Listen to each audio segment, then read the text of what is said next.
दिल को रोशन कर दिया, आंखों को बीना कर दिया। जो न थे खुद राह पर औरों के हादी बन गए। क्या नजर अल्लाह अकबर जिसने मुर्दों को मसीहा कर दिया।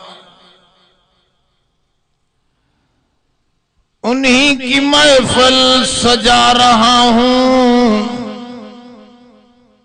चिराग मेरा है रात उनकी।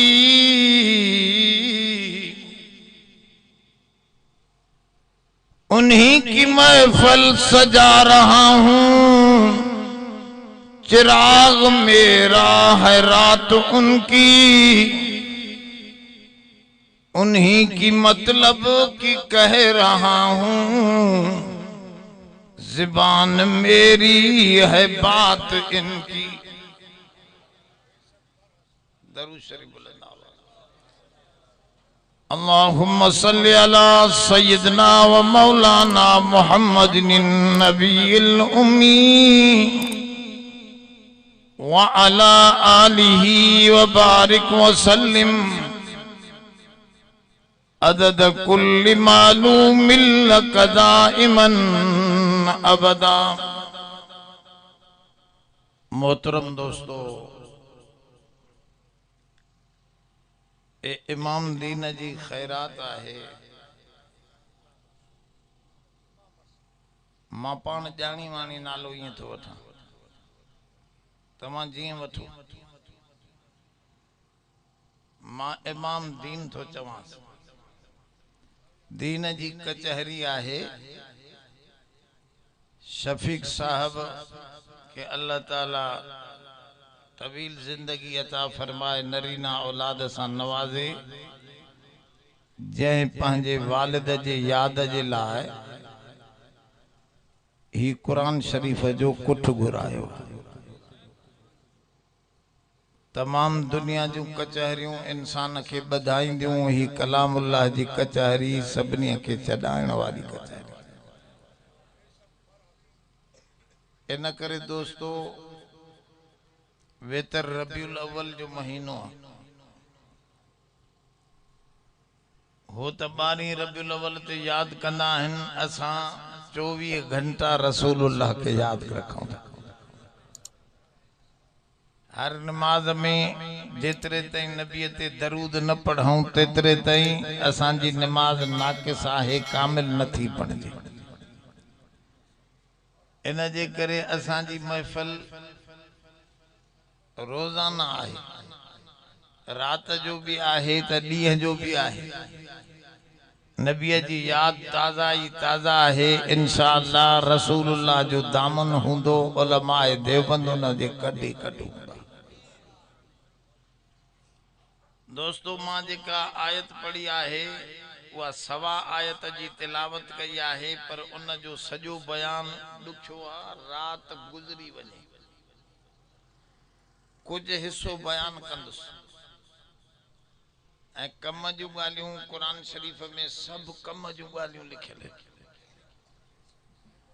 जाथों पढ़ो कुरान शरीफ मिठो ही मिठो आहे, उन जो समझण इंतहाई अहम आहे। जेके सवा आयत मां तिलावत कई आहे, इन जे मथों तज़कुरो आहे हजरत मूसा अलैहिस्सलाम जो। अब तवज्जे में वेठा आयो न। इन्हीं आयतन जे मथों ही सूरतुल आराफ मां पढ़ी आहे। ही सिपारो 9 आहे। मुंहिंजी तिलावत कयल आयत खां मथों तज़कुरो हजरत मूसा अलैहिस्सलाम जो आहे। मूसा अलैहिस्सलाम भी अल्लाह जो अजीम नबी हो। कुरान शरीफ में रब साईं हिकड़ो लफ्ज फरमावा, हिकड़ो अजीम जुमलो मूसा अलैहिस्सलाम लाइ फरमावा, कान इंदल्लाहि वजीहा। रब तो फरमाए मूसा अलैहिस्सलाम मां अल्लाह वट मुहांडरो मुड़सो। वजीह वजह खां वतला वजह जी माना चेहरो मुंह। वजीह जो सही ठेठ सिंधी में तर्जुमो आहे त मूसा अलैहिस्सलाम रब जे अॻियां खुद रब तो फरमाए त असां वटि उहो मोहांडो मुड़सो। मोहांडो मुड़स छाके चइबो आहे? जेको काॾे बि वञे ऐं मुंहुं खणी वञे त उनखे कोई इनकार करे न सघे, अहिड़ो मुंहुं मुहाबे वारो हुजे जो माण्हू उनखे मोटाइनि न। इहा ॻाल्हि रब तो फरमाए त असां वटि एॾो मुहांडो हो जो जेका दुआ घुरियईं सभु क़बूल कई। जॾहिं बि मुंहुं खणी असां वटि दुआ घुरी मूसा अलैहिस्सलाम, तव्हां चवंदो मूसा अलैहिस्सलाम दुआ घुरी रब मूंखे पाण ॾेखार त न ॾेखारियईं। मां चवंदुसि न, दुआ क़बूल कयईंसि ऐं ॾेखारियईंसि, पर मूसा अलैहिस्सलाम उहा तजली झले न सघियो। ॻाल्हि सम्झो, तजली त ज़ाहिर थी, माना इहा दुआ बि उनजी क़बूल वई, एतरी दुआ भी उनजी कबूल वई, पर खर मूसा सइका कुरान में आए मूसा बेहोश थी। मामूली सुई जेतरी तजल्ली भी झले, पर दुआ रब तो फरमाए बुद्धि मांस तजल्ली थोड़ी जाहिर कयम पंहिंजी। न जबल झले सघियो, न मूसा अलैहिस्सलाम झले सघियो, भाई बेहोश थी। अब तवज्जो करे वेजो, मां तव्हां के कई मंजिल ते वठी तो हला, आहिस्ता आहिस्ता। मूसा अलैहिस्सलाम खे किताब मिलियो, जंहिं किताब जो नालो तौरात। छा तौरात? तौरेत भी चइबो आहे, तौरात भी चइबो आहे, ॿई जायज़। तौरेत पढ़ो भी ठीक, तौरात पढ़ो भी, ॿई जायज़ आहिनि लफ़्ज़। यो किताब मिलियो रब जे तरफां, पत्थरन जी तख्तन जे मथां लिखियल लिखायल आसमान खां लथो। मूसा अलैहिस्सलाम पंहिंजी कौम ॾे खणी आयो, पर कौम चरड़ी हसी। काथे वॾेरा सुठा त कौम डिंगी, काथे वरी कौम सिधी अकलमंद त वॾेरो चूतियो टाप जो, पर गुंदीअ में दाणा त पोइ चरिया भी सियाणा। अब होश में आयो अलाए न आयो, अलाह साईं जो निज़ाम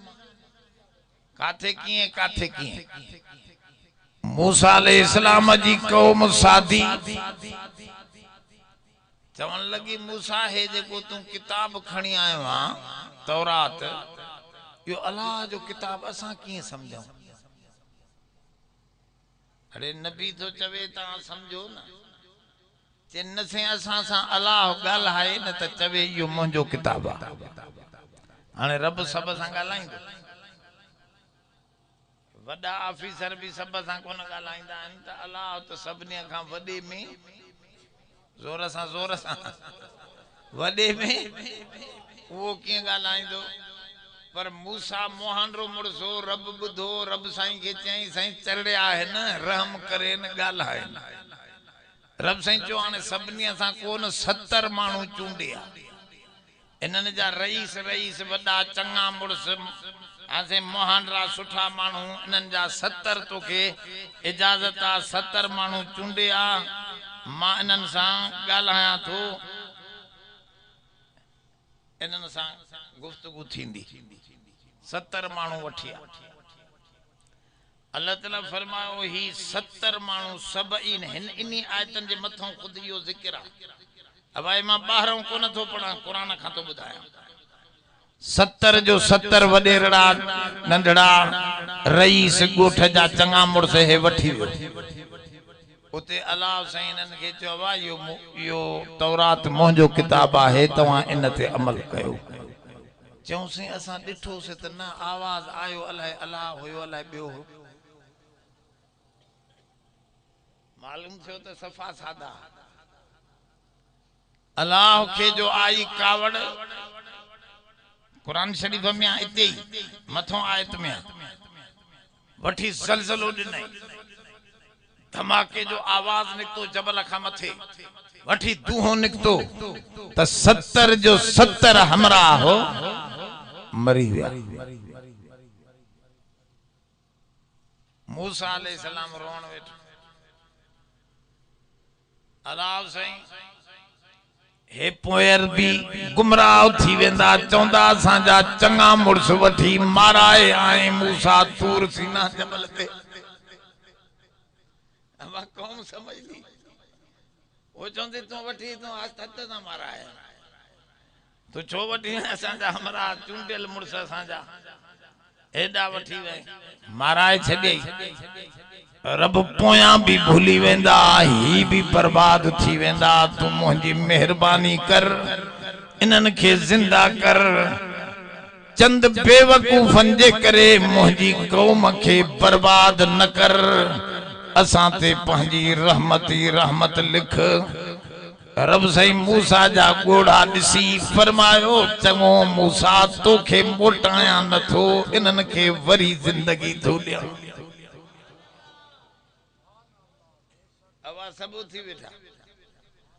जिंदगी मौत जो बटन के वटा जोर सां गाला मानू जे हथ में कोने न डॉक्टर जे हथ में डॉक्टर चवन था असा दिल भी हलायूं था मशीन जे जरिए गुर्दा भी हलायूं था 6 महीना 4 महीना डॉक्टरन वट मा पान दिठा हमरा मशीन में लगो पयो आ 6 महीना पयो आ हणा लगी पिया रत जो दौरो थे तो खुराक उनन के डिपन जे जरिए खाराइन था पर मथों बटन बंदा हमरा न उठ्यो बस साल मीर सुबह सादिक खान पयो रहो मशीन में पर उठी न सकियो मशीन कढियो तो मरी ओयो ही कोन अगे ही कोन हो पर हिनन पांजे कोशिश पे कई मालूम छो त बटन कंहिंजे हथ में जिंदगी मौत जो बटन चाहे त मिनट में मारे चाहे त मिनट में युखरिजुल हय्य मिनल मय्यत व युखरिजुल मय्यत मिनल हय्य। रब से फरमाओ मुंजी जात आहे मुयल अंडे मंझा जियरो बचो कढी अचा जियरी कुकड़ मंझा मुयल अंडो कढी अचा त जिंदगी मौत मां पंहिंजे कब्जे में रखियो यो बे कंहिंजे कब्जे में न दिनो कोई कहीं के मारे को न तो मथों लिखल हुंदो तो बटन बंद थींदो न त वार न थी सघंदो। हजरत अली साईं के चऊं अली साईं के भंगोड़ो थोरे तो सुजाने अली जी सुञाण जेकॾहिं पुछणी हुजे त क़ुरान वारन खां पुछो छो त अली जी यारी क़ुरान सां हुई क़ुरान वारन सां हुई अली जो ताल्लुक कुरान मजीद सां हो अली जी गालियों जेकॾहिं समझणियूं हिन त तव्हां कुरान जे अॻियां गोॾा भञी वियो हैदर करार खे चऊं साईं चौकीदार रखो बॉडी गार्ड रखो चो न पुट मौत पान बॉडी गार्ड आ जो अज नाहे लिखल त कुछ भी न थींदो भल दुश्मन हमलो कन मां अकेलो ही सब सां मोह ॾेई वेंदुसि गाल समझो पर मौत लिखला त बॉडी गार्ड बचाए हैदरी साहब सां बॉडी गार्ड सां कोना गालायो न था लिखलो शहादत सही थी टाइम पूरो थियो बॉडी गार्ड कोन बचाई त मौत हयाती जो बटन रब जे हथ में आ वो आन करे त जागऊं था वेठा वो ऑफ करे त हमरा होंदो ही न मौजूद ही न हमरा उठी वेठा 70 जना पर सटको सठाऊ को आए चरे मानो के सटको ना अचे न समझ दो असली न सटको एड़ो छो तवां के समझाया थोरो मौत हे ॾिसो हे आंगुर जी हेतली चीचड़ी कटजी पवे हे टुकड़ो पहिरियों हिस्सो इन चीच जो कटजी पवे अल्लाह पनाह दे कटजी पवे त दर्द थींदो न थींदो? छो थींदो? दर्द छो थींदो? इन्ही टोटीअ मंझां साह निकतो, हेतरी टोटीअ मां साह निकतो त सॼी रात निंड न आई, परेशान दर्द में हमराह कराहे थो पियो। जॾहिं सॼे जिस्म मंझां साह निकिरंदो आहे त केॾी तकलीफ़ थींदी। तव्हांखे ख़बर न आहे, हिकिड़ी रिवायत आहे खणी कमज़ोर, पर रिवायत में आहे त हुजूर जन खे तकलीफ़ महसूस थी। मलकल मौत के चई त ही छो मूंखे तकलीफ़ थी थिए? चई साईं थोड़ी या मौत में तकलीफ़ थींदी आ, पर तव्हांखे वरी कॾहिं न थींदी। पाण फरमाओ पो त मुंहिंजा मोमिन त ॾाढे दुख में पवंदा। मां दुआ थो कयां त रब जेका मोमिनन खे तकलीफ़ ॾे मौत जे वक़्त में, उहा मां मुहम्मद खे ॾे त मां हिते ई खयूं वञा। हुजूर जो प्यार उम्मत सां एॾो, पर उम्मत के कोई फिक्र कोने नबीअ जो। न नमाज पढ़ंदा न रोज़ो, सॼो ॾींहुं वेठा हूंदा जुआ जे मथां, तास जे मथां, नोटन जे मथां, सॼो ॾींहुं बुराई कोडर हणायोस हणंदो, पर चओ ॿ रकात नमाज पढ़ चे न ईंदी आ, कपड़ा पाक न। अब आहे या न आहे? वो यो मसलो आ वॾो, समझो चंगी तरह ते तवज्जे सां।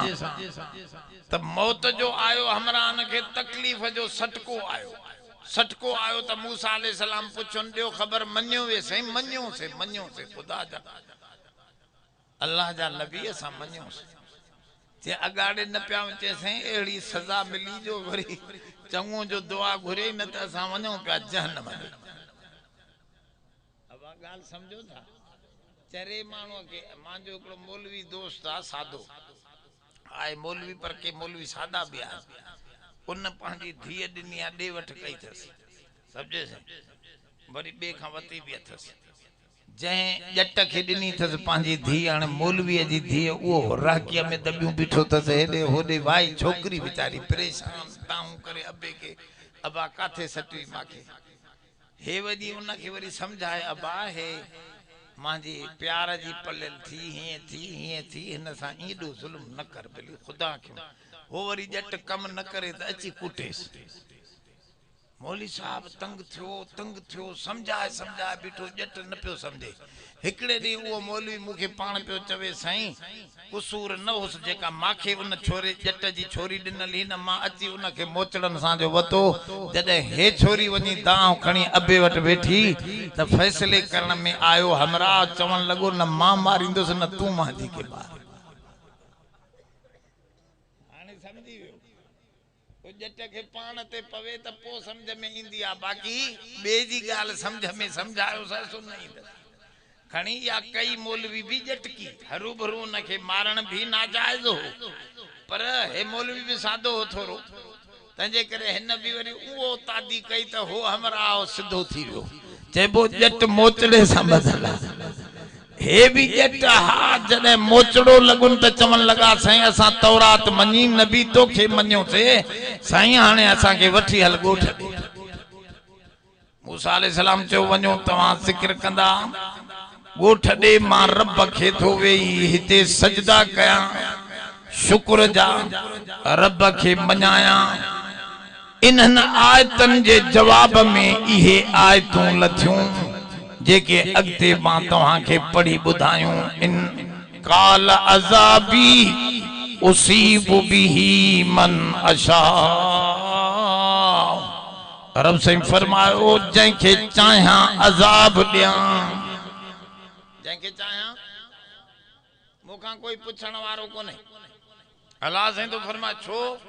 सब मुंहिंजी मिल्कियत आहे, सब मुंहिंजी मिल्कियत आहे। अब हेॾे ॻाल्हि समझो, ये तकदीर जो मसलो त अल्लाह साईं ज़ुल्म करण वारो न आहे। छो ज़ुल्म थींदो आहे? ॿिए जो माल तूं विञा न, पंहिंजी ज़मीन खे खाटी करें, खोटें, भञें, ट्रोड़ें, असें पानी विझी करे चवें तला तो ठायां, तोखे 8 में हूं पंहिंजियूं हूं हिकिड़ी में पाण पंहिंजी ज़िबह कई, तो सां कोई एतराज़ कंदो छा? पाड़े वारो दादा तूं छो हे में ज़िबह कई? तूं चवंदे अब मुंहिंजी पंहिंजी ही छाजे लाइ तूं बक बक तो करे? हवाई आहे या ना अल्लाह साईं कंहिंखे मारे खपाए अज़ाब करे उन ते सुवाल छो त पंहिंजी थस न सब शइ इन जे करे चई ला युसअलु अम्मा यफअलु व हुम युसअलून। रब साईं फरमाओ मां नबी खां भी पुछंदुसि वली खां भी पुछंदुसि पीर खां भी पुछंदुसि पैगंबर खां भी पुछंदुसि तमां सभिनी खां पुछा कंदुसि पर मां अल्लाह खां पुछण वारो ही कोई न। वो बेपरवाह वो पांजी शया उन जी जीअं वणे तंहिंजे करे चए थो अज़ाबी उसीबु बिही मन अशा व रहमती वसिअत कुल्ल शई। ऐं मुंहिंजी रहमत हर शइ खां वॾी आहे हर शइ खां। ॾिसो ईमान ॿिन शयुनि जे विच में बैनल खौफ वर रिजा ईमान में उम्मीद भी हुजे भव भी हुजे उम्मीद भी हुजे। हजरत उमर साईं एक दफे फरमायो अबा बुधो मुंहिंजो ईमान जेकॾहिं अल्लाह ऐलान कयो क़यामत जे ॾींहुं त सभिनी माण्हुनि खे जहन्नम विझंदुसि हिकिड़े खां सवाइ त मां उम्मीद कयां थो त उहो मां हूंदुसि जो बची जन्नत वेंदुसि। पर जेकॾहिं अल्लाह ऐलान कयो त सभिनी माण्हुनि खे जन्नत ॾींदुसि हिकिड़े खे जहन्नम ॾींदुसि त मां ड्रिजां थो मतां उहो हिकिड़ो मां न हुजां। चइबो त ईमान खौफ ऐं उम्मीद जे विच में अल्लाह जो खौफ भी रखजे उन में उम्मीद भी। पर हिकिड़ी ॻाल्हि हिते ॿुधाए थो रहमती वसिअत कुल्ल शै फरमाओ मुंहिंजी रहमत हर शइ खां कुशादी आहे। रहमत मुंहिंजी जन्नत जा 8 दर्जा ठाया अथसि घणा जोर सां त जट भी समझे 8 दर्जा ऐं जहन्नम जा 7 ठाया दरकात हिकिड़ो जहन्नम जो दर्जो घटि रहमत जो दर्जो हिकिड़ो मथे। हिते भी इहा ॻाल्हि थो ॿुधाए त अज़ाब त मां जंहिंखे चाहींदुसि ॾींदुसि पर मुंहिंजी रहमत तमाम वॾी अथई। हदीस पाक में ईंदो आहे लौ अतैतनी अल्लाह जी ज़ात थी फरमाए लौ अतैतनी बिकुराबिल अर्ज़ खताया ऐ बाना जेकॾहिं तूं ईंदे मूं वटि ज़मीन जा किनारा आसमाननि ताईं भरे गुनाहनि सां त अतैतुक बिकुराबिर रहमा मां वरी रहमत जो समुंड काहे ईंदुसि तो जा गुनाह कखन वांगुर सब लोड़े मुंहिंजी रहमत एडी वॾी आहे जो बख्शे जन्नत ॾींदो। अब उन जी रहमत वॾी आहे ना उम्मीद न थियो अचो बाज़ आ हर चे हस्ती बाज़ आ गर काफिरो गिबरो बुत परस्ती बाज़ आ ई दरगहे मां दरगहे ना उम्मीदी ने सदबार अगर तो बशिकस्ती बाज़ा 100 दफा भी तोबा भगी थी त वरी तोबा कर रब तोबा ऐं माफ करण वारे की माफी मां थके न थो थके न थो। वो अचे तो अचबाना मोटिया वरी अम्मा देर पर चंदई अबो देर पर चंदई दुनिया वारा देर पर चंदई मुझे अॻियां छड़ो झोली झड़े शर्मंदो थी अखियों हेठ करे माफी घुर त माफ करे। अब अल्लाह जी रहमत वडी अल्लाह जी रहमत बुधो बुधो कुरान शरीफ फरमाओ रहमती वसिअत कुल्ल शै। शैतान चयो अब्दुल्ला तस्तरी एकड़ो वडो बुजुर्गो उन सा शैतान मुनाज़रो कयो उनखे चई त बाबा मां भी रहमत में दाखिल थी वयुसि। कहे चयो जोर सां शैतान चयो त मां भी त अब्दुल्ला चयोस त तू कीअं रहमत में दाखिल चे हे आयत पढ़ी को न थी रहमती वसिअत कुल्ल शै हर शय खां मुंहिंजी रहमत वॾी आ। त हुन चयो तू शय में दाखिल न आहे त शैतान वॾो बेईमान हो चवण लॻो मां तोखे वॾो आलिम समझां पियो लगे तो त तूं खे इल्म जो ज़रूर ही कोने चई कीअं भला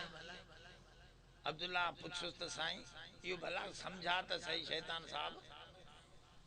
मां कीअं आलिम न आहियां चई बाबा शय छा खे चइबो आहे बाबा हे दॿो भी हिक जोर सां ए मोबाइल भी एक शय ही मेज भी मां भी तू भी जोर सां ये सब शय हो न शय चइबो आहे कुल्लु मौजूदिन फहुव शयउन जेका शय मौजूदा उहा कोई शैतान हिते कोने वेठो ओ ॿाहिरनि माण्हुनि सां वेठो आहे या ख़बर अथव हदीस में मां तॾहिं थो चवां ओ ॿाहिरनि आख़िरी किनारे वारनि सां वेही रहंदो आहे चवंदो आहे ॿुधो ई क़ुर मानी टुकुर बि खाधियूं हाणे हल देरि थी वई आहे वो शैतान भी तो मौजूद आहे न आहे न त आहे त शय आहे चइबो त कुल शय में चए थो मां भी दाख़िल आहियां न अब्दुल्ला के शैतान चवण लॻो जॾहिं शय जी माना हर मौजूद आहे त मां भी मौजूद आहियां त मां भी इन शय में दाख़िल आहियां रहमती वसिअत कुल शय बुधो बुधो समझो थोड़े तवज्जो सां ॻाल्हि समझो शैतान चयो त मां भी शय में दाख़िल आहियां तंहिंजे करे मां भी रहमत में दाख़िल आहियां मां भी शय आहियां पो बुजुर्ग जे दिमाग त बीजी वियो बे बुजुर्ग चयो मां वठ कई मास त अध को छो थो पढ़े अगते कुरान त पढ़ न ऐं बातिल माण्हूअ जो कम इहो थवे जो उहो टुकरो पढ़दो ॿियो पासो अॻियो पायो हिकड़े चंडरे खां पुछो ओड़े कुरान शरीफ जी आयत केड़ी वणदी थी चन ला तकरबु सलात नमाज जे वेझो न वञो ला तकरबु सलात जी माना है नमाज जे वेझो न अड़े चई इहो कीअं बणा चे कुरान में लिखियल आहे हां खुदा जो कसम आहे कुरान में हां वाकई यो लफ्ज कुरान में लिखियल आहे ला तकरबु सलात पर अगते त पढ़ न असल छा हो पहरे दौर में शराब अन्या हराम न थियो शराब पी मानू नमाज पढ़ंदा पो नमाज में अल्लाह छा बक हणन समझो था न कुरान जी आयत लथी ला तकरबु सलात व अंतुम सुकारा फरमाओ जदे तवा नशे जे हाल में हुजो तदे शराब जे तदे तवा नमाज जे वेझो हाने पोयो वो शराब वारो जुमलो नथो पढ़े नशे वारो जुमलो नथो पढ़े छड़ो चए तो नमाज जे वेझो न वञे इहो थवे बातिल एकड़ो हमरा मोले भजंदो आ माखे चे सही नबी साईं जो नूर हुजण त कुरान में लिखजी वयो आ मा जो हा नूर त हिदायत जो हुयो जे न खुद नूर लिखियल आ मा जो देखार जे कद जाकुम नूर व किताब मुबीन कुरान में लिखियो पियो आ त आयो आ तव्हां दे किताब भी ऐ नूर भी किताब ऐ नूर सागी गाला पर हे उनके ब पियो समझे त किताब ही कुरान नूर माना नबी मा चयो बस एतरो आ कुरान या अगते भी आहे जे अगते भी आहे त मा चो उहो त पढ़ न छा है अगते यहदी बिहिमा नहीं यहदी बिही हिदायत करे थो इन्हीअ सां हिदायत करे थो इन्हीअ बिन्हीअ सां न हिक सां तो चवे न अगते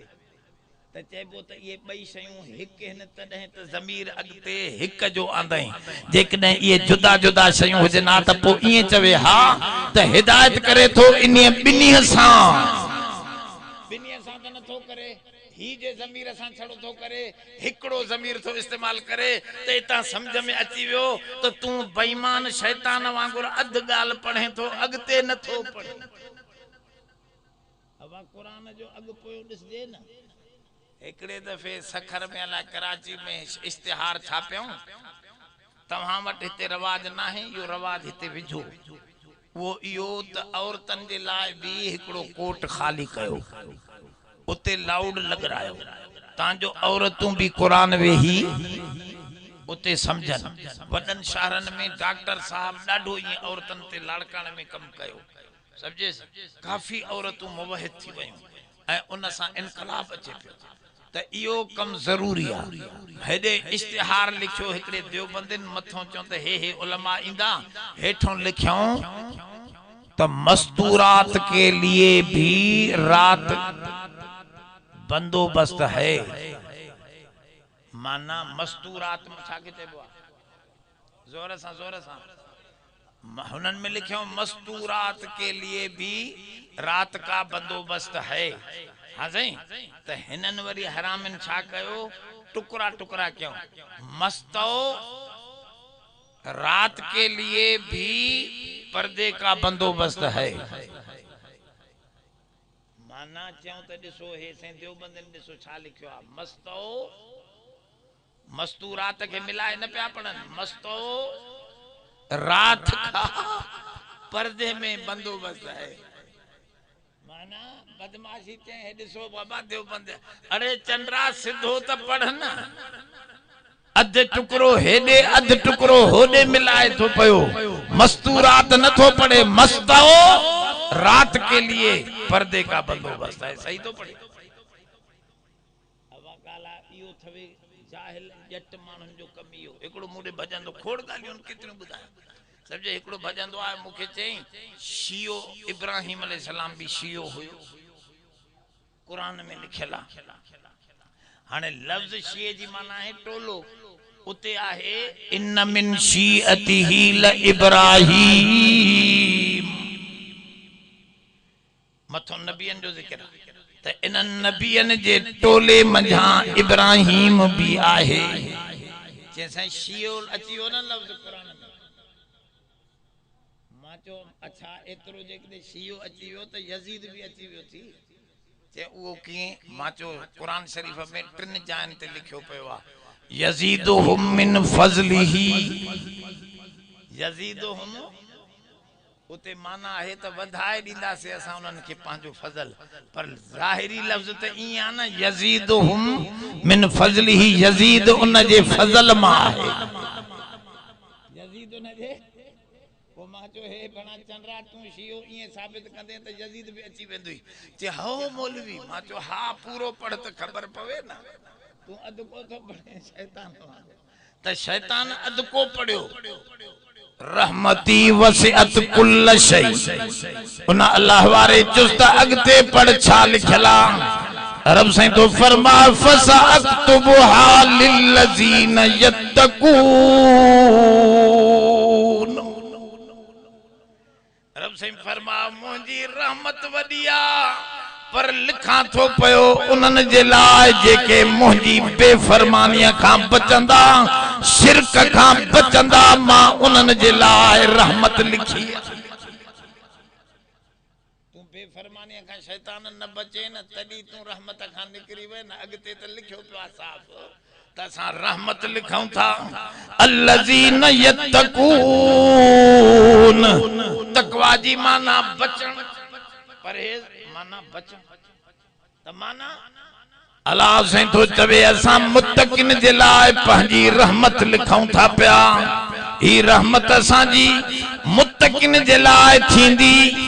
परहेज़गारन जे लाइ पहिरियों दर्जो परहेज़गारीअ जो शिरक खां बच, ॿियो दर्जो गुनाहन खां बच, टियों दर्जो नंढड़न ग़लतियुनि खां भी बच। त टाप जो मुत्तकी रहमती रहमत। गाल समझो त अबा रहमत कंहिंजे लाइ लिखियल आहे? जेके गुनाहन खां बचंदा। जेके गुनाहन खां बचण पहिरी शय आहे। पहिरी शय छा आहे? नमाज पोइ आहे। पहिरियों गुनाह खां बच, पोइ नमाज भी फ़ाइदो ॾींदी। या वरी नमाज शुरू कर त आस्ते आस्ते मता नमाज तोखे हिदायत करे त मां अल्लाह सां गॾु वेहां थो पियो नमाज में। पोइ जेको सरदारनि सां वेंदो आहे उहो भंगिन सां त न वेंदो न। जेको अल्लाह सां वेंदो नमाज में उहो आजे लूसी लपाटीअ सां त न वेंदो। इहा ॻाल्हि कुरान में भी आहे इन सलात तनहा अनिल फहशाइ वल मुनकर। रब साईं तो फरमाए नमाज भी रोकींदी आहे बुराई बेहयाई खां। उहा इन नमूने सां रोकींदी आहे जॾहिं तूं रब सां वेठे त लूसी लपाटीअ सां न वे। जुआरीअ सां, तासीअ सां, आज नोटण वारे सा इनन पुरन मानुन सा 90 नजरी नमाज पढ़े अब या है तकवा तबरी यहूदन चयो असा अल्लाह जी रहमत में अची व्यास छो अगे शैतान चे पियो वो निकरी तकवा जे लफ्ज सा हाने यहूदी पे चवन त असा अल्लाह जी रहमत में दाखिल हूं छो असा भी बेफरमानी न कंदा हूं तौरात में जो कुछ लिखला उन ते अमल था कयो ऐ तौरात में जो कुछ लिखला शिरक न कयो अज भी बाइबल में लिखला बाइबल किताबा उन में तौरात इंजील जबूर सब गडाया था उन जो नालो रखियो तन अंग्रेजी में बाइबल उन बाइबल जे पहरे चैप्टर में खोलींदो त लिखियो पयो आ त बुत परस्ती हरामा तस्वीर हरामा आसे पीरन के पूजन हराम आसे मानुआ के पूजन हराम वण के पूजन हराम यो अज भी तौरात में लिखियो पयो अज भी मटाई धन तभी लिखियो पयो आ तो हुनन चो असा शिरक न कंदा आहियूं असा रहमत में वेंदा से पर यहूदी हरामी बखीला ज़कात वारी गाल न वणदी थस अन्या ब्याज वठी मानन जा पैसा खाइंदो पर ज़कात न कढंदो तो रब साईं यहूदन के पियो कढे अल्लज़ीन यत्तकून व युतून ज़कात मां रहमत लिखा थो शिरक खां बचण वारा ऐ ज़कात अदा करण वारन जे ला त हाने यहूदी चो मरी विस मां भेणा ज़कात दींदो ही ना रुपयो वञा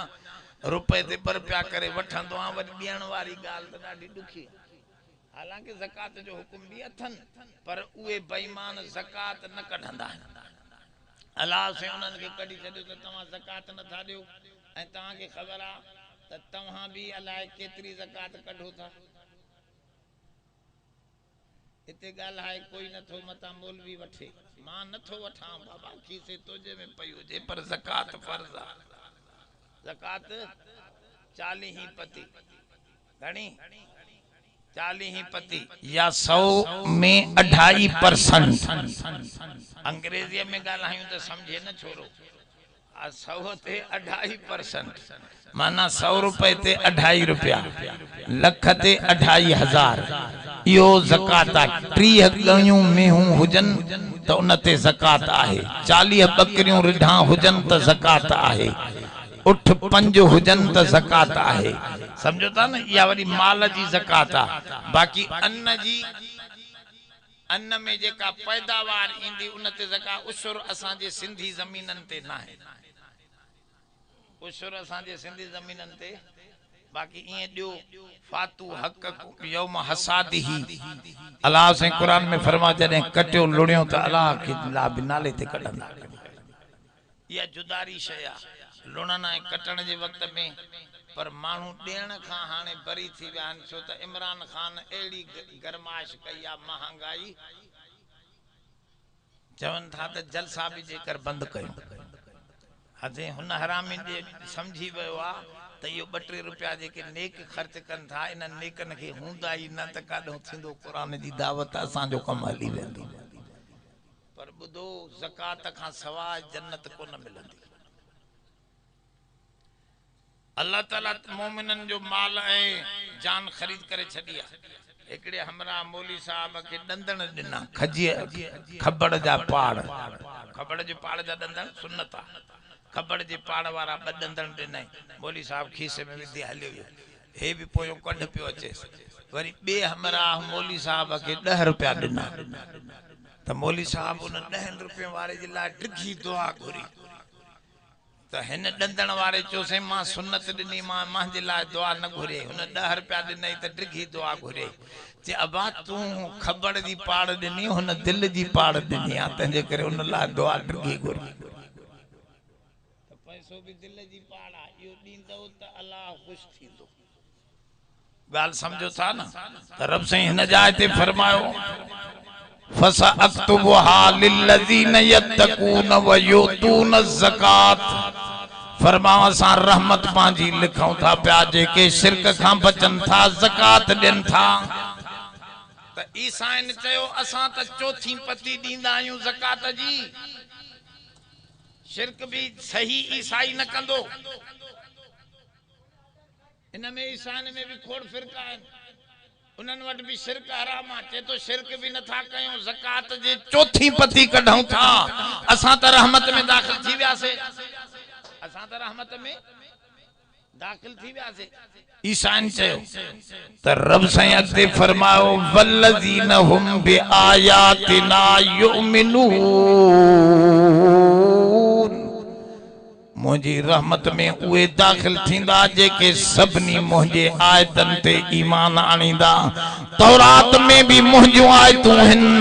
इंजील में भी मुझियूं आयतूं हन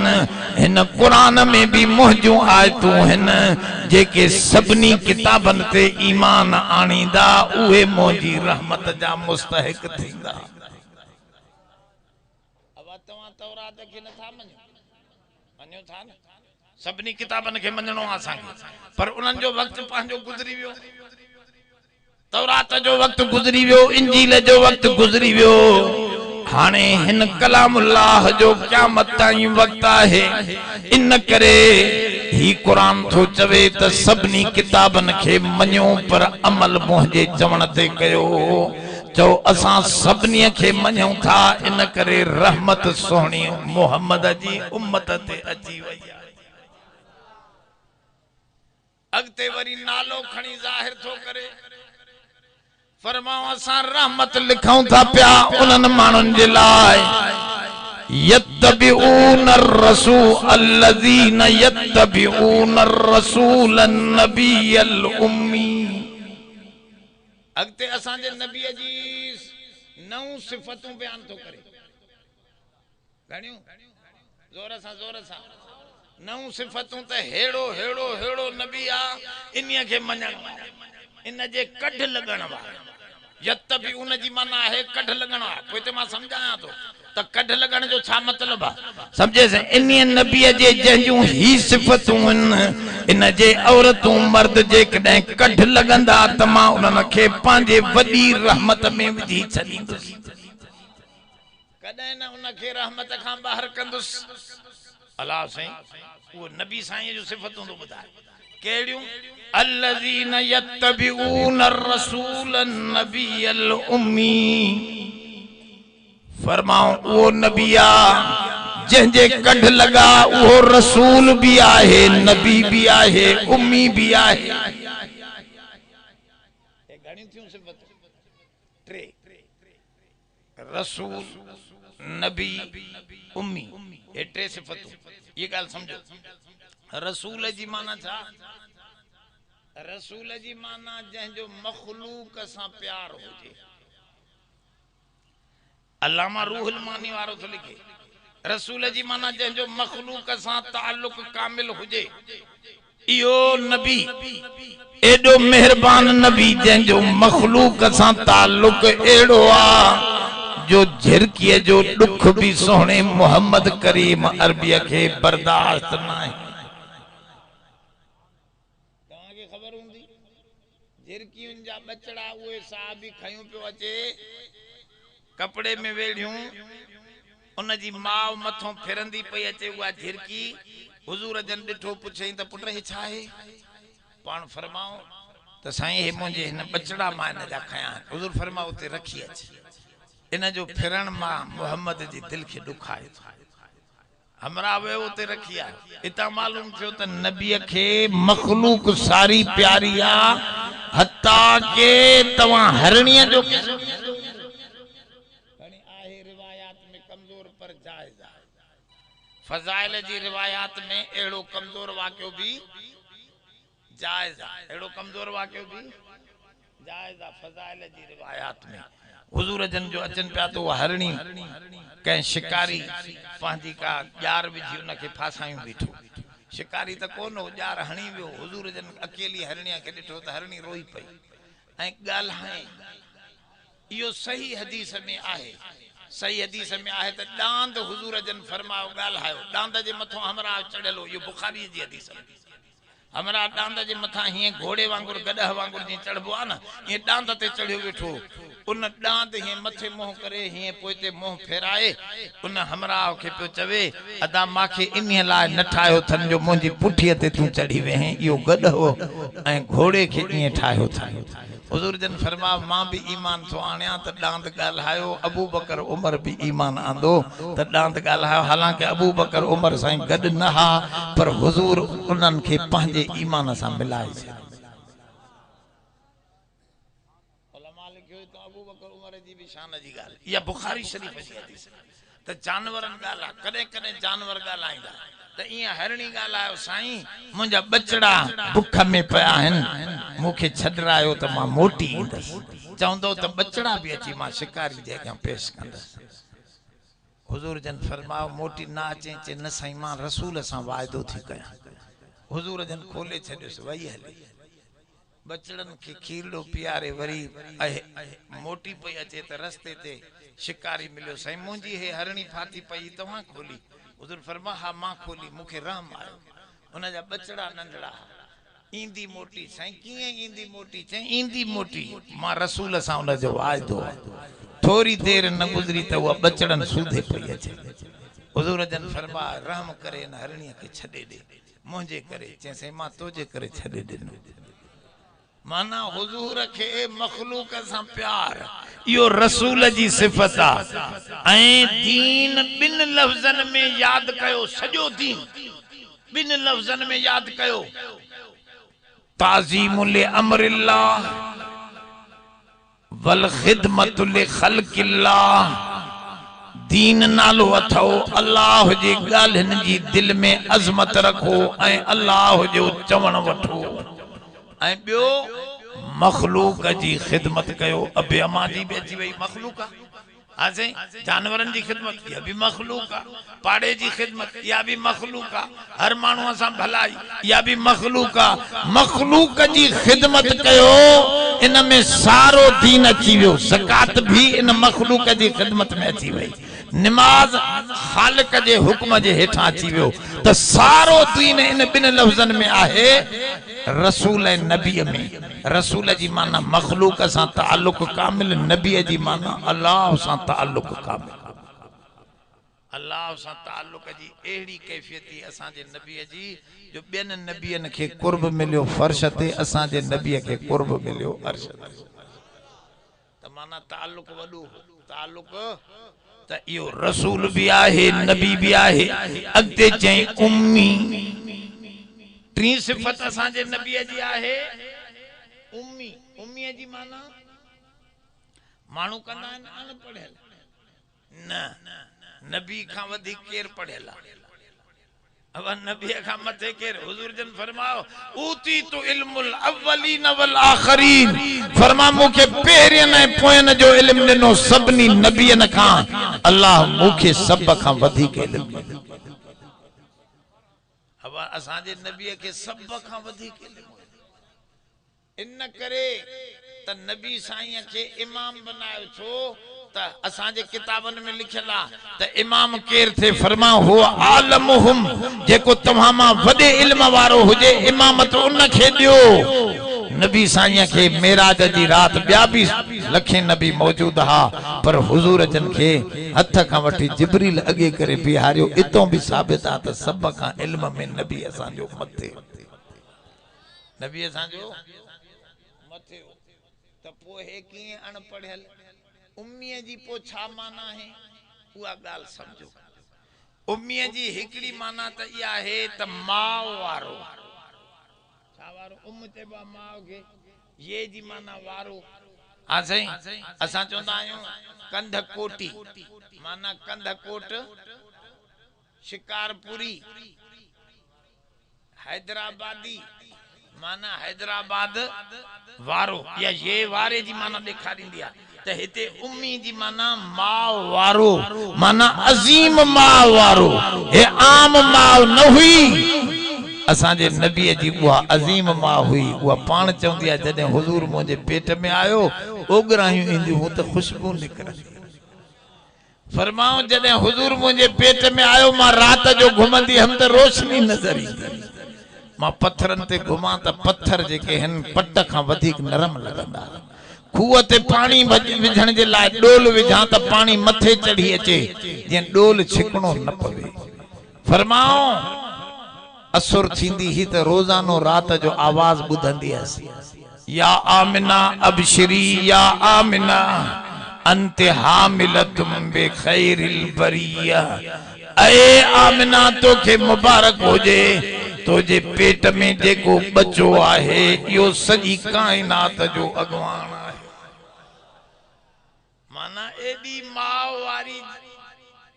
हे नबी मां वारो आ, माना अजीम मां वारो आ। एक माना इया है उम्मी जी माना, बियो माना उम्मुल कुरा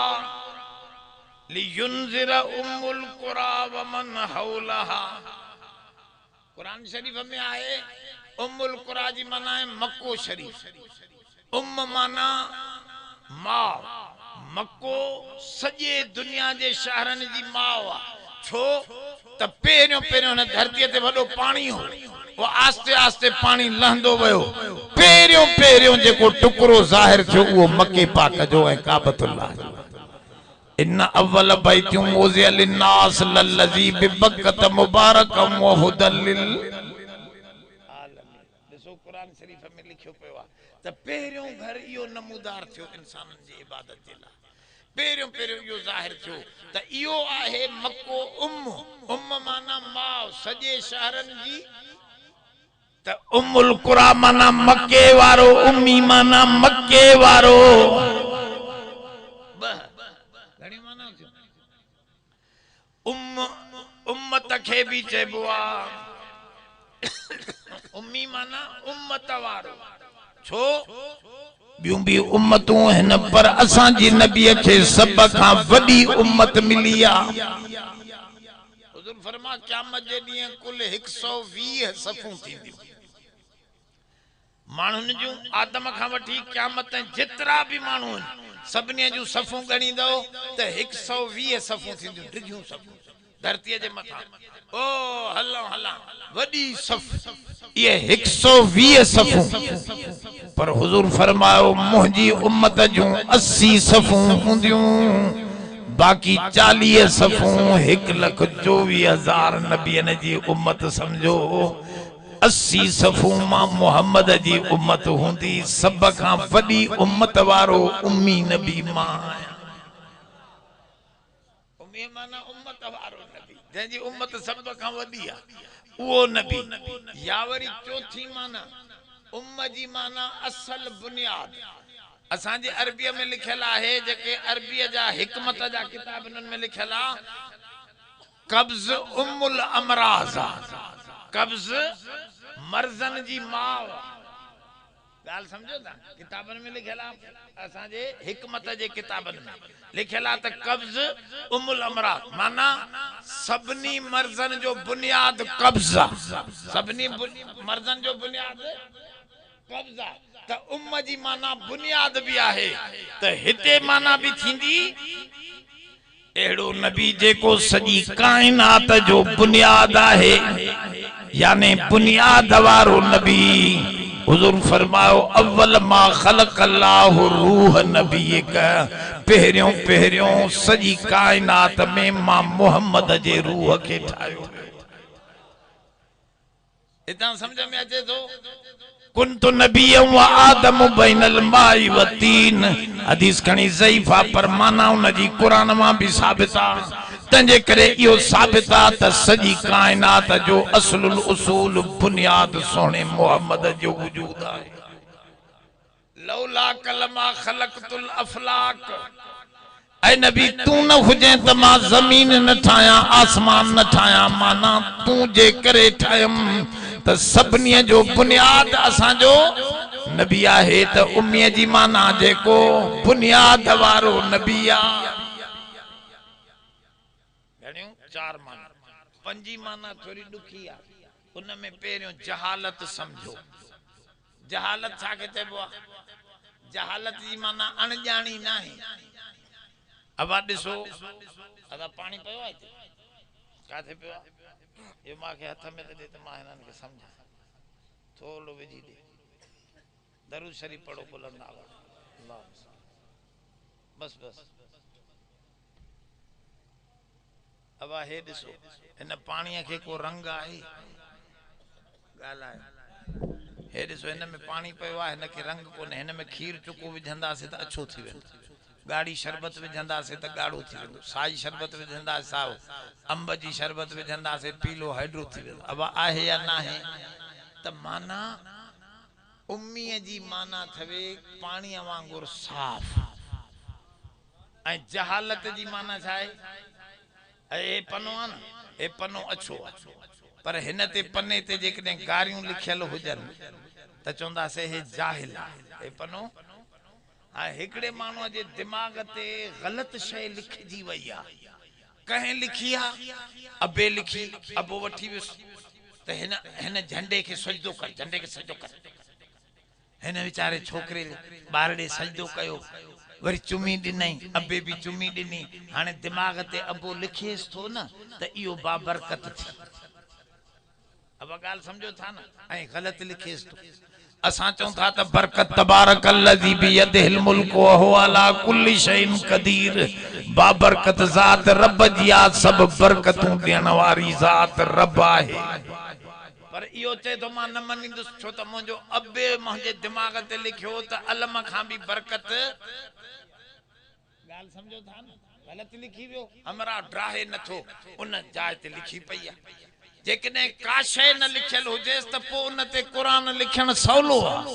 पर लिखजी वेंदो आहे या त जाहिल अबो लिखंदो या जाहिल अम्मा लिखंदी या त जाहिल उस्ताद लिखंदो के उस्ताद चंद्रा हूंदा आहिनि चवंदा आहिनि बाबा अली अली कर या अली मदद कर या अली मदद कर छोकिरे जे दिमाग़ ते लिखे थो त मदद केरु कंदो आहे अलाह न ॾिसो लिखजी वियो न हाणे कंहिं लिखियो इहो उस्ताद चरियो हो उन हिकिड़ा ग़लति लीका ॿार जे दिमाग़ ते लिखिया इन जे करे ख़बरदार ॼटनि वटि ॿार न पढ़ायो ग़लति लिखजी वेंदो ऐं छोरो ड्राहींदो ई न असां ॾेखारींदासीं क़ुरान चवंदो अबा मूंखे उस्ताद हीअं पढ़ाए पोइ तूं उहो ड्राहींदो न त तूं छा कंदे उहो ड्राहे ई नथो चए त मां दिमाग़ में सही रखियो वेठो इहा ई ॻाल्हि काफ़रनि खे हुज़ूर जन चए पियो त क़ुरान मञो काफ़र छा पिया चवनि इन्ना वजदना आबा अना व इन्ना अला आसारिहिम लमुहतदून असां पंहिंजे अबनि ॾाॾनि जो कुझु दिमाग़ ते लिखियो आहे असां उन्हीअ जे कढूं क़ुरान को न मञींदासीं अब छो पिया न मञनि जो उन्हनि जे अबनि ॾाॾनि उन जे दिमाग़ ते कुझु जोर सां हेॾे हेॾे ओ चाचा अलाए काॾे मानीअ में देर आहे त कीअं थो छा अगाड़े न खाधई हेॾे तवजो करे वे थोड़ो बस मां थोड़ो मुख़्तसर ये ॻाल्हियूं ॿ चार समझाए वठां अब जाहिल उस्तादन लिखियो जाहिल पीरन भी लिखियो जाहिल पीर लिखी वियो दिमाग़ ते बाबा ए खबड़ खे वञी बुखार थी न अने कंडे खे भाकुर पा हिन के दिमाग ते लिखजी वियो त कंडे सां मुंहिंजो बुखार लही वेंदो अब हाणे लिखी वियुसि न इहो ॼट दिमाग ते लिखजी वियो हाणे तूं चवंदा बाबा बुखार लाहण वारी ज़ात बीमारी ईंदी बि उन हुआ त लाहण ऐं टारण वारो बि उहो आहे सादा हे छा चवंदो मां नथो मञा मुंहिंजो मुर्शिद हेॾे मूंखे वठी वियो सम्झो था न हाणे इहो मसइलो आहे जहालत उम्मीअ जी माना छा आहे हे पानी साफ कुल्लु मौलूदी यूलिदु अलल फितरा हर बार पानी वांगुर साफ जाईंदो हर बार पानी वांगुर साफ जाईंदो फअबवाहु युहव्विदानिही औ युनस्सिरानिही पो अबवा उनके लीका पाए यहूदी बनाए या नसारो बनाए या हिंदू बनाए जो कुछ लिखे वो उन जे दिमाग ते लिखंदो आ हुजूर फरमाओ मां जायुस न अबो 2 महीना अग में उठी वयो हाने समझो थोड़ी तवज्जो सा मां आयुस ना अबो अग में हलियो वियो 4 सालन का पोए गोडा भजी पढ़ियो नाया मुझो दिमाग यकायक साफ अच्छे पानी वांगुरु हो अच्छे पन्ने वांगुरु हो 40 सालन का पोए मुझे दिमाग जे पन्ने ते लिखण वारो अल्लाह पढ़ण वारो मां मोहम्मद जो कुरान में चई ये लफ्ज वमा यंतिकु अनिल हवा इन हुवा इल्ला वहयु युहा। ऐ नबी तू जो कुछ गाल्हाए थो असां लिखंदा था वञूं तू पढ़ंदो थो।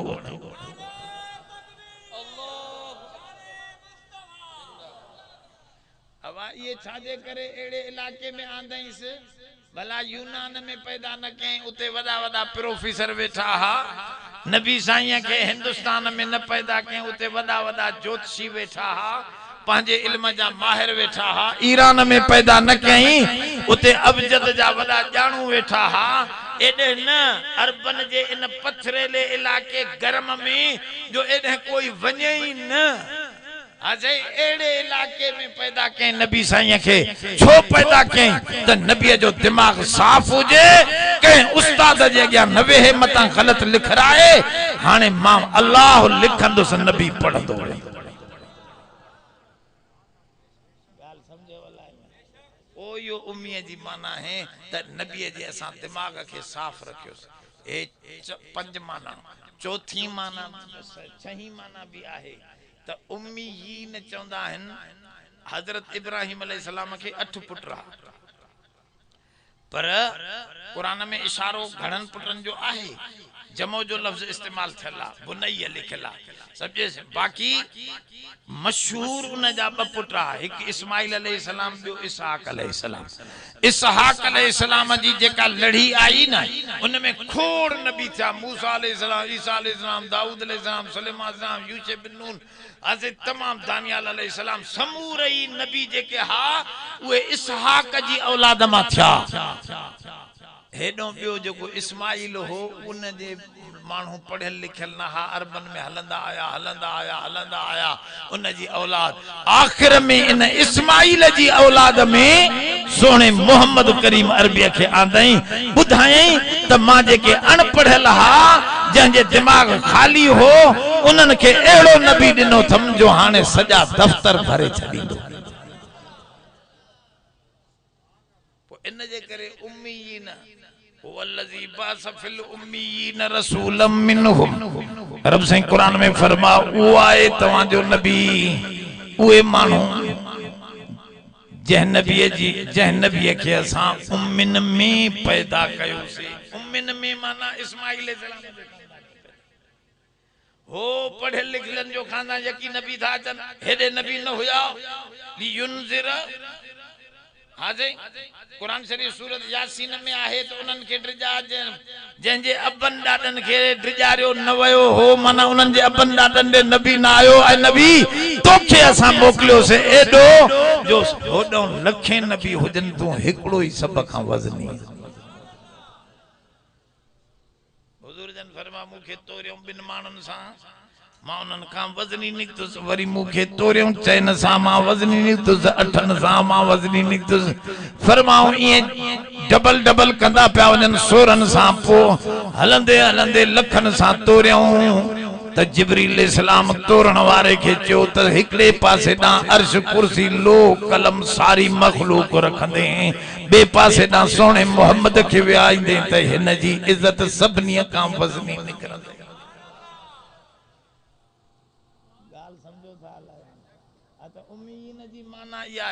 अल्लाह से तो फरमाए मां पांजी रहमत लिखा तो जेके शिरक न कंदा ज़कात दींदा अल्लाह जो आयतूं सब मनींदा ऐ एड़े नबी जे कढ लगंदा। कढ खबर त कढ लगन यो वडो मसलो कढ लग हिका है कुरान शरीफ में 2 लफ्ज अतिउल्लाह व अतिउर रसूल। अल्लाह जे ताबेदारी माना अल्लाह जा हुकुम मनियो रसूल जा हुकुम। हुकुम जी माना छाए हुकुम जी माना थवे मां हिन के चयोदा पानी भरे दे हुन मुके पानी भरे यो ते हुकुम। कढ लगण जी माना छाए मुंजो जेको पोशाक आड़े गोल बधियो वेठो आ असे हे ॾिसो हे मुंजो हथ हेडो थो वने तवा जो हथ थोड़ो तब्दीली आहे न खणी वडी तब्दीली ना है पर तब्दीली अंग्रेज छा कयो आ खबे के मथों कयो थस सजे के हेठों कयो थस। मौलवी के भी खबर कोने वो भी ये पातियों वतो आ पीर के भी पतो कोने वो भी ये पातियों वेठो आ हां त यो अंग्रेज जो तरीको आ जो खबो मथों थे हे खबो आ ना हे मथों थे आए हे सजो आ न हे सजो हेठों थे तवा जी पट्टियों रखियल इन नमूने सा जो खबो मथे आ सजो सजो हेठा मुंजो ये ना मुंजो जेको आ सजो मथों आ छो त नमाज में किए बेंदा पेरियों अग में खबो को कफन किए पाराइबो पेरियों खबे पासे जी चादर मथों आणबी मैयत जे मथों पो मथों सजो मन जण हे भी नमाज वांगुर कपड़ा भी हथ बदियूं बीठा आहिनि अल्लाह जे अॻियां समझो था न त इहो हुयो असली हाणे इत्तबाउ जी माना छा आहे कढ लगण जी माना छा इहो को वॾी ॻाल्हि कोन्हे तव्हांजो हुया मुंहिंजो हीअं को इहो को फर्ज़ वाजिब कोन्हे पर बहितर आहे त कढ लगण जी माना है इहा शइ बि नथो छॾे चए थो जीअं इहो हले थो मां बि इन रस्ते सां इन वांगुरु हलंदुसि छड़ो हुकुम न उन जो हिकिड़ो मिसाल हदीस मां ॾियां तव्हां आज़ान ॿुधी आहे न आज़ान बुधी थे हय्या हा इन में अचे तो आज़ान जे अंदर अशहदु अल्ला इलाहा इल्लल्लाह घणा दफ़ा जोर सां ॻाल्हायो ॿ दफ़ा न ऐं अशहदु अन्न मुहम्मदर रसूलुल्लाह घणा दफ़ा ॿ दफ़ा या तमाम आज़ान बुधी आहे इमाम शाफई चए तो त इहो 4 दफ़ा है अशहदु अल्ला इलाहा इल्लल्लाह अशहदु अल्ला इलाहा इल्लल्लाह अशहदु अल्ला इलाहा इल्लल्लाह अशहदु 4 दफ़ा चो अशहदु अन्न मुहम्मद रसूलुल्लाह अशहदु अन्न मुहम्मदुर रसूलुल्लाह अशहदु अन्न मुहम्मदुर रसूल अशहदु अन्न 4 दफ़ा या आज़ान भी हदीस में अबू महजूरा जी हदीस सही हदीस में त आज़ान में 4 दफ़ा हाने यो छा है यो कढ लगण जो मसलो है ओ मसलो छा हो हुजूर जन एकड़ी जंग का मोटिया ये सबनी हदीस जे किताबन में किस्सो लिखला सबनी किताब हुजूर जन एकड़ी जंग में मोटिया त छोकरा काफरन जा गोठ हो काफरन जो हुजूर बाहरों अची वेठा छोकरा काफरन जा बार हुजूर जन फरमा बिलाल आजान दे नमाज जो टाइम थी गयो बिलाल आजान दिनी त काफरन जा छोकरा भी त अरबी हा ना असा वांगुर सिंधी मिनल गिंदी त ना आजान जी खबर न कलमे जी माना जो पतो हसे वो भी तो अरबी हा होया तो काफरन जा छोकरा पर अरबी पांजी बोली तो वो भी छोकरा काफरन जा भी ये रड़ियों कंदा वतन अल्लाहु अकबर अल्लाहु अकबर अल्लाहु अकबर हुजूर जन ये घोड़ जो बुधो खीमे में बैठा अंदर तो हजरत उमर साईं के चऊं अदा वन बाहर उमर दिस जेके भी छोकरान सबने के वठिया हुजूर जी रहमत के जोश आयो तेन नंडड़न के आजान सिखारियो हजरत उमर चो मां डिगो मुर्स जो निकतुस बाहर त कुल ही छोकरा नंढा नंढा भजी विया हिकड़ो वडो धपड़ो दाढ़ी नहीं निकरेस पई अञा जवान मुर्सो हटो कटो अबू महजूरा नालो हुस मथे उघाड़ो बीठो वो ही डटजी बीठो अदा सा केड़ी गलती कया तू आयो हां त हजरत उमर चुस बाबा गलती ना है हल होडे असा जो साईं तो के सदे जहा हल माला तो वो छोकरो हलियो है हुजूर जी खिदमत ने हुजूर जन सामो विहारे मथे ते हथड़ो भी घुमायो रहमत लिल आलमीन जो हथ लगो रंग बदल जी हुजूर जन फरमायो पढ़ चो अल्लाहु अकबर इन जोर सा चो अल्लाहु अकबर अल्लाह वरी चो अल्लाहु अकबर अल्लाहु 4 दफा अल्लाहु अकबर 4 दफा वरी चई अशहदु अल्ला इलाहा इल्लल्लाह त इन्हीं में हमरा थोरो घबराई दियो भेणा हे त मांजा कुल ही खुदा तबाह करे छडी छोकरो अरबी समझे पियो कलमे जी माना समझे पियो त हे त सब कम लहियो त हिन चयो आस्त दे अशहदु अल्ला इलाहा इल्लल्लाह हुजूर जन फरमाओ ये ना जोर सा चो तो वरी भी हिन चयो अशहदु अल्ला इलाहा इल्लल्लाह आस्ते सफा हुजूर जन फरमा जोर सा चो इन वरी जोर सा चो अशहदु अल्ला इलाहा इल्लल्लाह अशहदु अल्ला इलाहा इल्लल्लाह वरी चौस त अशहदु अन्न मुहम्मदर रसूलुल्लाह ऐ त पाण के मनाए तो हसे दिल में चे हुजूर के नचे आस्ते चे अशहदु अन्न मुहम्मदर रसूलुल्लाह हुजूर फरमा जोर सा चो वरी भी आस्ते चो अशहदु अन्न मुहम्मदर रसूलुल्लाह हुजूर जन फरमा जोर सां चओ अशहदु अन्न मुहम्मदर रसूलुल्लाह इन हाणे जोर सां चओ अशहदु अन्न मुहम्मदर रसूलुल्लाह वरी ॿियो दफ़ो बि जोर सां चए हाणे घणा था ये इनके तो बस हुजूर जन मथे ते हथ हणी चयो हाणे पुट घर वञ तूं आज़ान सिखी वञ सॼी वञ तूं घर जैसे घर को न वेंदुस हाणे मां तव्हांजो हुवैद मुक या रसूलुल्लाह मां तुंहिंजो नंढड़ो खादिम थी रहंदुसि जुतियूं खणंदुसि मां हाणे अबे अम्मा खे छॾे तोखां प्यार वरितो रंग बदलजी वो नौजवान समझे हुजूर के चेसे मां तमा सां गड अचे हुजूर फरमा मुझे अबे के चई त अचे साहबी ने नौस वञ बाबा न के चईया हुन जे पीए के वठी वञ बुधायस हिन जे पीए के बुधा बा मां बकरियूं सुभाणे पाण संभाल दे मां हुजूर सां गड वञा ये चयूं हलो हाने इयो थवे अबू महजूरा साहबी नबी साईं जा 4 मुअज्जिन आ तमा एकड़ो बुधो बिलाल 4 मुअज्जिन आ बियो मुअज्जिन इयो अबू महजूरा सजी उम्र आजान दिनई पर ब दफा आस्ते चोंदो हो अशहदु अल्ला इलाहा इल्लल्लाह अशहदु अल्ला इलाहा इल्लल्लाह वरी पुछंदो अशहदु अन्न मुहम्मदर अशहदु अल्ला इलाहा इल्लल्लाह जोर सा इनके चबा तरजीह माना इनके साहबन जो बाबा हो तो के सिखारण जे लाए नबी साईं ये चयो अथी ब दफा जे अदा तवा ब दफा चओ त भली चओ पर मुखे रसूलुल्लाह जे के सिखारिया ना वो 4 दफा मुखो चवराए मां नबी जो वो सबक कोन भुलाइंदुस मां उन जे कढ लगो तो हालांकि होया त ब दफा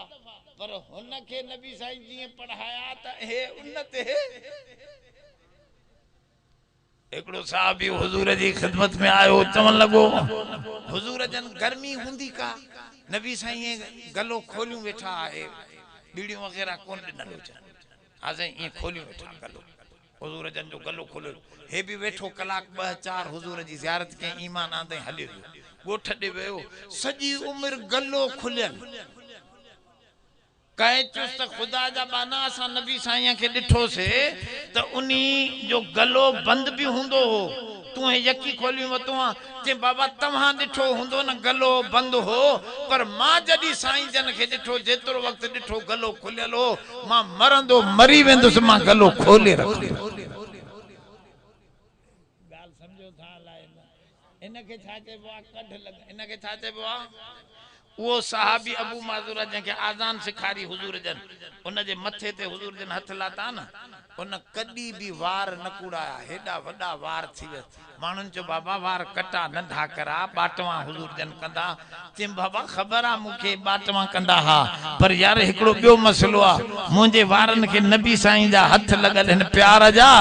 मां चाहा तो त कब्र ताई ये खयूं वना नबी जे हथन जी बरकत ओने भी होजे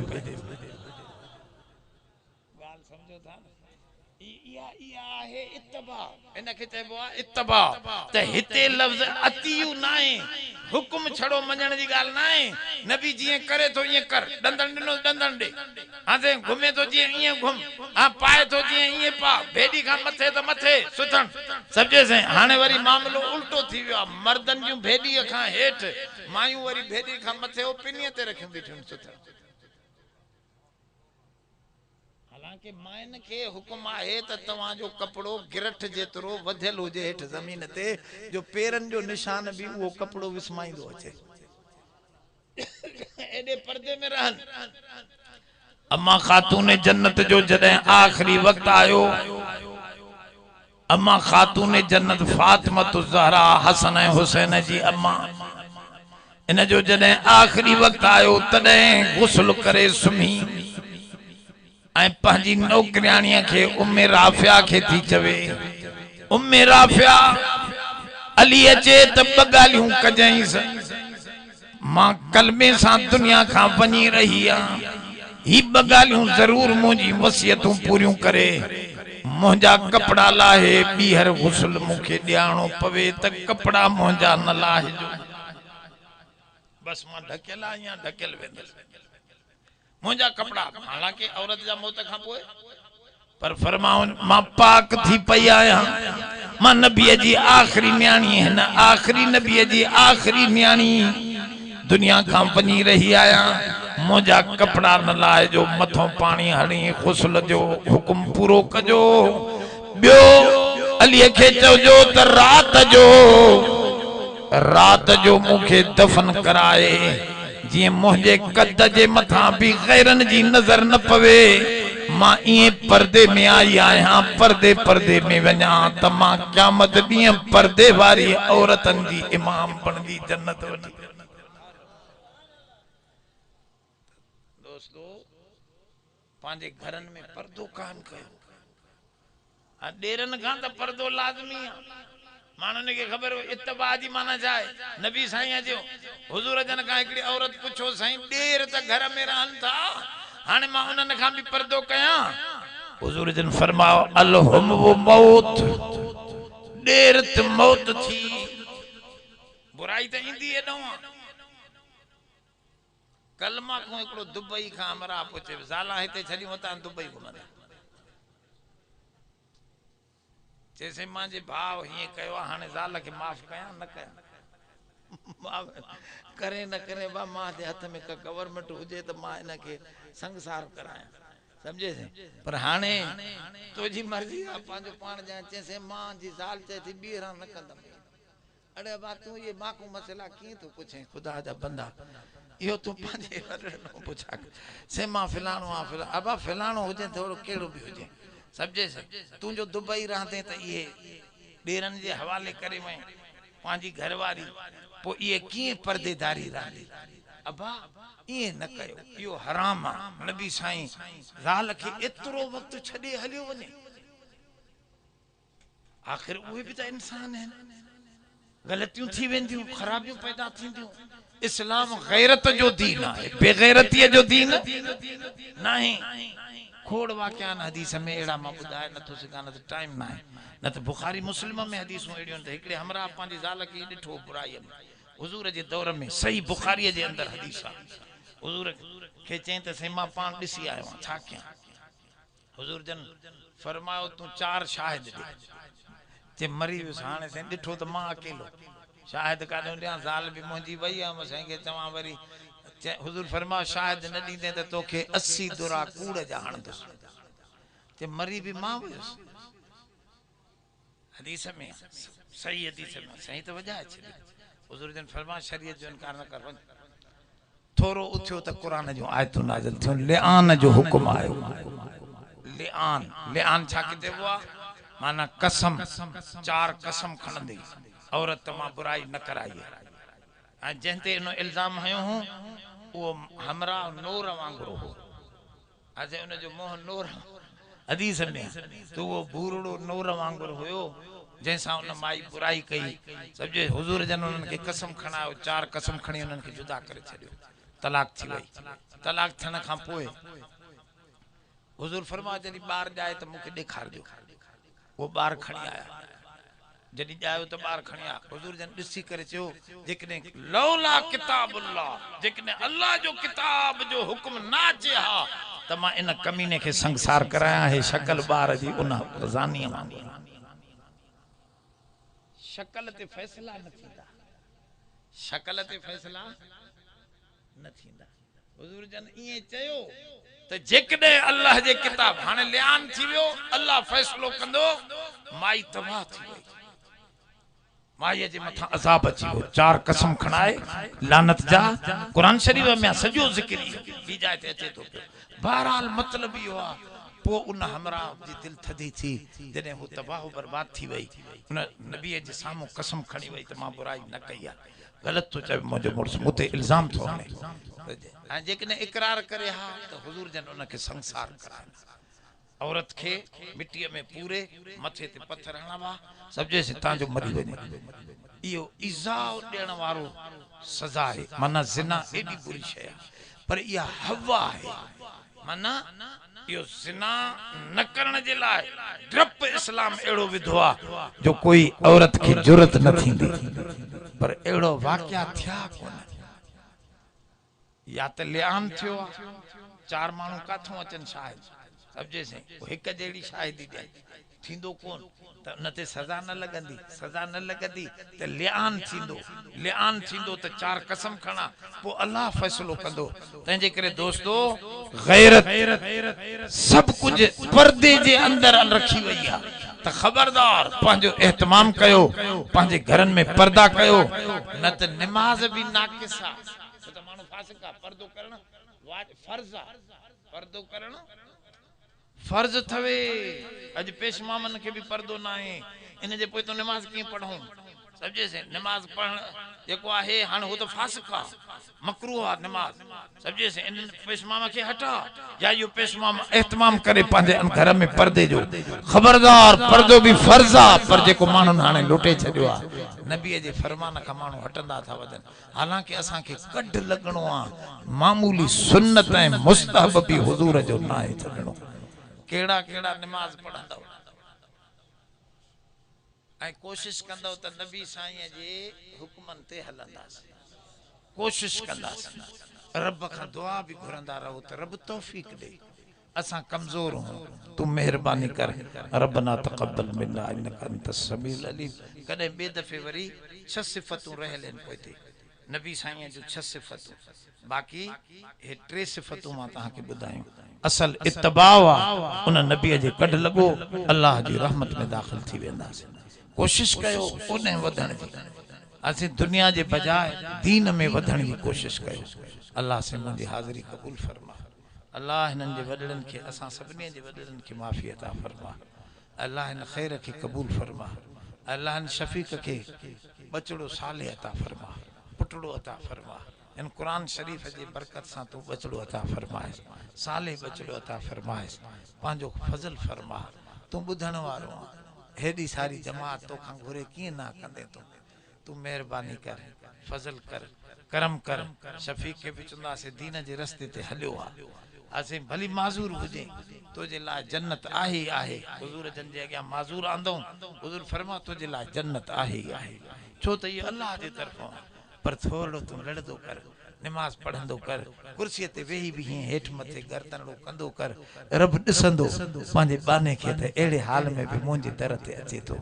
दुआ कयो अल्लाह से असां तव्हां सभिनी खे बि तौफ़ीक़ अता फरमाए। अल्लाह हिन मुल्क में दीन ईमान इस्लाम जी गवर्नमेंट क़ाइम फरमाए। अल्लाह आलमन सालिहन के असांजो सरपरस्त बनाए। रब्बना तक़ब्बल मिन्ना इन्नका अंतस समीउल अलीम। अल्लाह मरीज़न के शिफा अता फरमा, कर्ज वारन जा कर्ज दूर फरमा। अल्लाह असांजो ज़रूरी हाजतूं पूरी फरमा, परेशानियूं दूर फरमा। अल्लाह असां मोहताज हूं,